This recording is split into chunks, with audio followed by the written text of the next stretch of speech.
Hey everybody, welcome back to the Overwatch channel on YouTube. In this video, I want to talk to you about the human condition.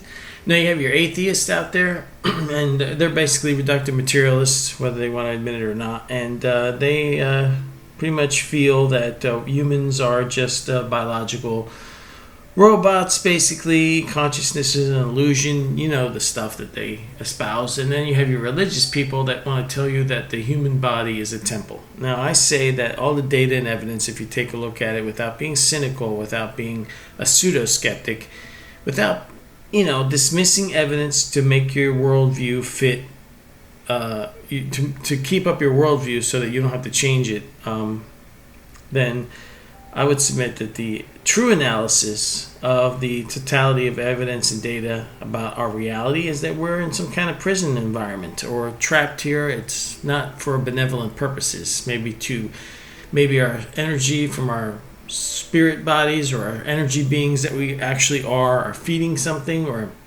maybe we're just created to be a food source for something, as in that was revealed to Robert Monroe in his Far Journeys books. Are we just made to make loosh? But maybe we're too dangerous because we have that divine spark in us. So we have to be kept here sort of like tigers in cages or lions in cages. And, maybe we're extremely dangerous to our creators. Who knows? But if you take a look at all the data and evidence, the human body isn't really a temple like we're told by the religious or the spiritual side when you really think about it. It's more like a prison cell. Now, scientists that honestly study the information about consciousness, if you go to my website, overwatchproject.com, there's a links section, and there's a whole bunch of data. I mean, you could spend days, weeks, maybe years going through all this stuff like I have. And a lot of these scientists, they also want to try to put some type of neutral or benevolent spin on all this. So they tell you that the brain seems to be like a reducing valve for consciousness. Well, why would it need to be reduced unless you want to keep it at bay?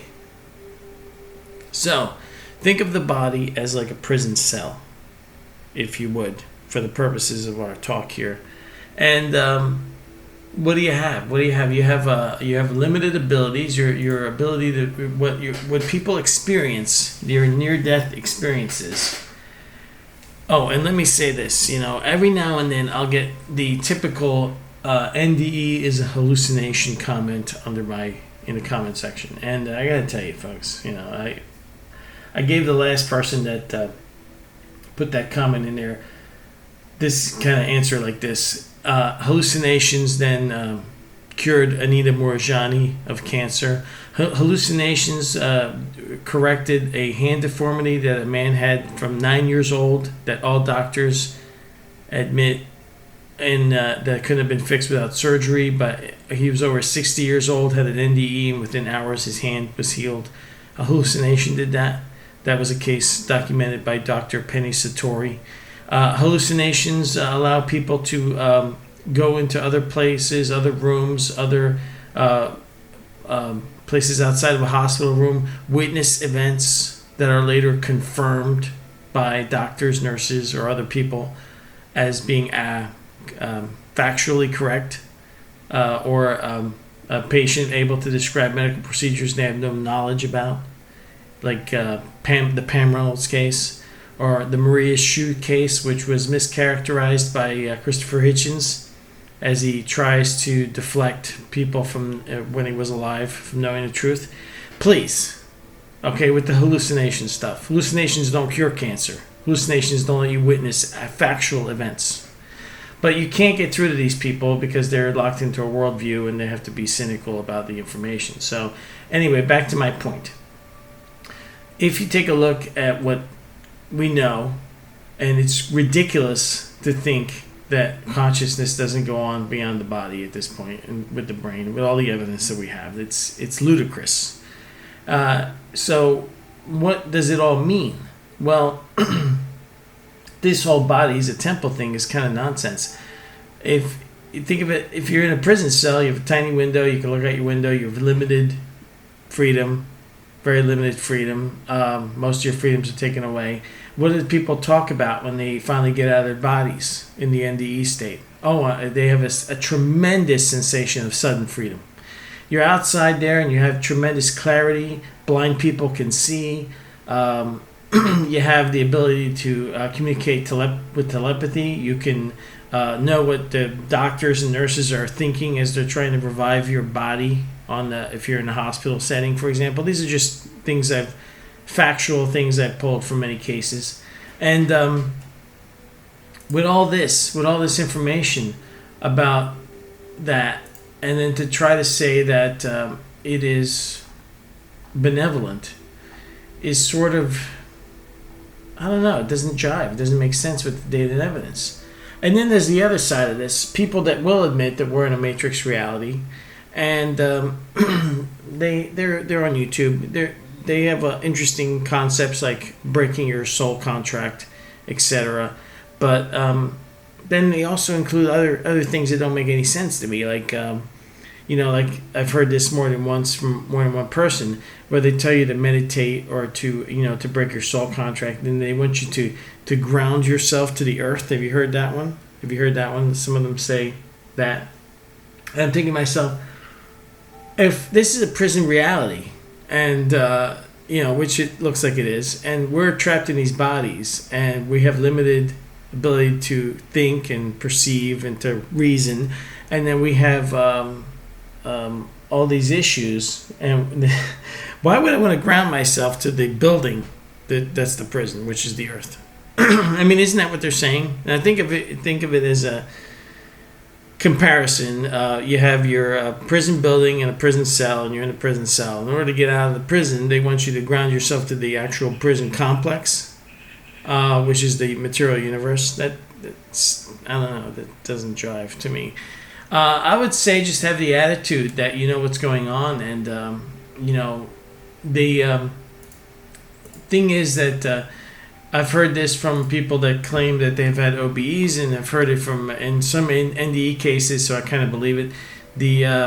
I think it makes total sense actually that when you're out of body, of course, you have your ego that follows you temporarily, and it's in this transitional phase, that we get interrupted by the entities. Then they shine their beam of love light at you, and then they show you your life review, they guilt trip you, and then in all probability eventually you get convinced into agreeing to coming back here and reincarnating again.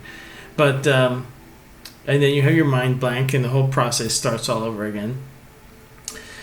But people have been figuring this shit out for 2,000 years, all the way back to the Cathars and the other different types of Gnostics and all this other stuff, which gets a bad label because people don't look into it from religious sides, because the Gnostics have been thoroughly demonized. And in fact, their models fit reality best with all data and evidence. But you have even like an ancient, I remember this ancient document that was discovered recently, which talked about, I think it was from 1200 AD or whatever, and it was a ancient text that described Jesus as a shapeshifter, which kind of goes actually in makes sense with some of the things that were claimed in the Bible about people not recognizing him, etc. Excuse me. So, it's interesting. It's an interesting concept. When you're out of body, your ego follows you, and you have this sort of retention of your human identity, the current one, and you have like extreme cases of that, like Howard Storm's atheist NDE experience, where he's so attached to the material body that he cannot perceive of himself as other than physical. He actually senses his physical body, which is why I believe it was so easy to attack him, so easy to trick him. And then even afterward, in his heavenly experience that he had after his hellish experience, again, I think he's just being played the whole time. I've mentioned that in other videos. And on near-death-death.com, if you were to search, I think there is only one entry here that even mentions the demiurge. And actually, there's 3, but I think this one here actually mentions Howard Storm's case. It's just a totality of evidence, folks. So what I suggest is that the body's like a prison cell. It's not a temple. Okay, and it severely handicaps us. And just look at what is going on with our election here. You have a woman that's just a person, really. It doesn't matter if she's a man or a woman. She should be looked at by her character, not her gender or her race. And she's basically a horrible criminal, horrible human being. And yet people are going to vote for her. The cognitive dissonance that people experience, I believe, is caused by the brain. And the brain is like a piece of hardware that is really designed to screw with our being. That's why everything is so hard to figure out here. That's why you talk to people and they look like they're in that hypnotized trance state when you're talking to them, when you're trying to give them information that counters their firmware programming from their brain. It is a horrible condition. Think of our biology. Just think of the human condition. I mean, even if you're a vegan, you still have to eat life to sustain your life. It's a in every direction. This is a parasitic reality, no matter how you look at it. And to think that this was all made by benevolence and all lovingness is insane. It's insane. It's insanity. And I mean, just our biology is kind of disgusting. The biological material, the fluids, the having just the viruses, the bacteria we're surrounded with, everything is feeding off of everything else, and then somehow we're to believe that our souls aren't being fed off by some kind of predatory existence. This is supposed to be a learning experience where you can't remember anything, but yet there's definitely evidence of reincarnation. And I get that too. Like people say, there's no evidence of reincarnation. Yes, there is. There's overwhelming evidence of reincarnation. I'm not going to get into it all here. I'm tired of trying to preach all the facts when people aren't really interested in but the people that are interested in what I'm saying and that leave so many wonderful comments underneath my video that lead me to even more information, those people already get what I'm saying. And other people, they need to do their own research. It's the only real way to change somebody's mind, actually, is to have them do it themselves, unfortunately. So you can't spoon feed facts to people. It's part of the human tragedy that we have to experience, this biological thing. And you're born, and then you you start dying right away. You grow up.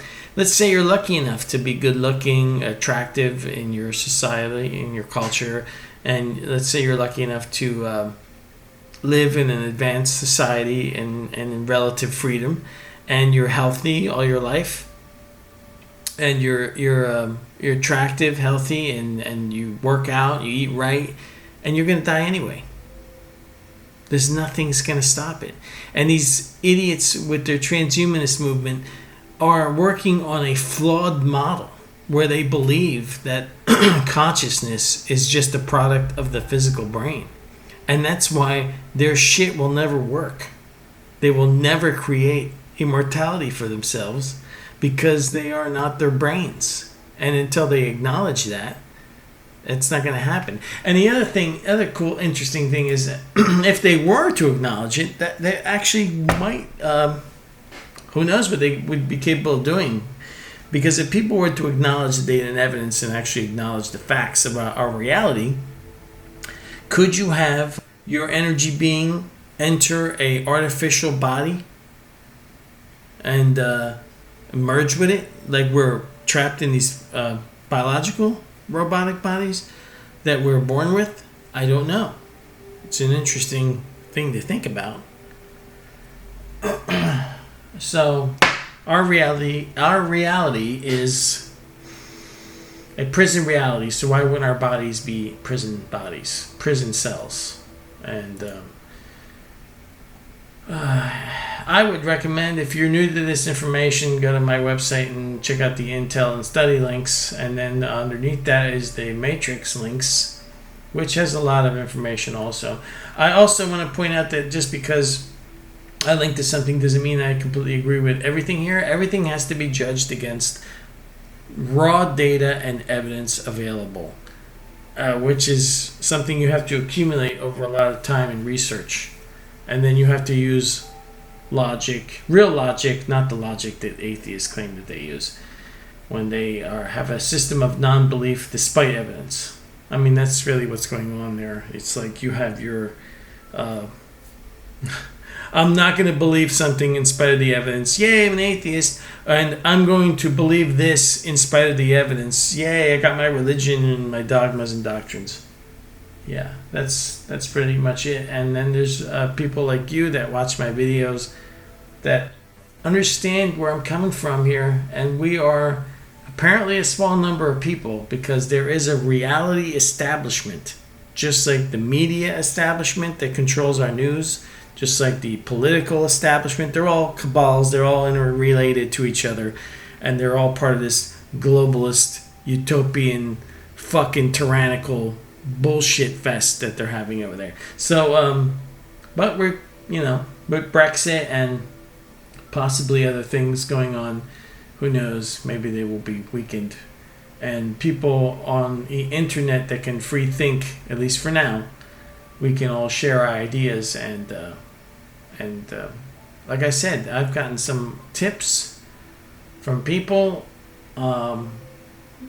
very interesting tips from people, and I've read books because of what people have left comments underneath about. Rob Monroe's books, I would have never read them, but I was given some details about some of his books from comments that people have made, and just it's great. You know who you are, and so that's it. Talk to you guys later. Take care. Bye.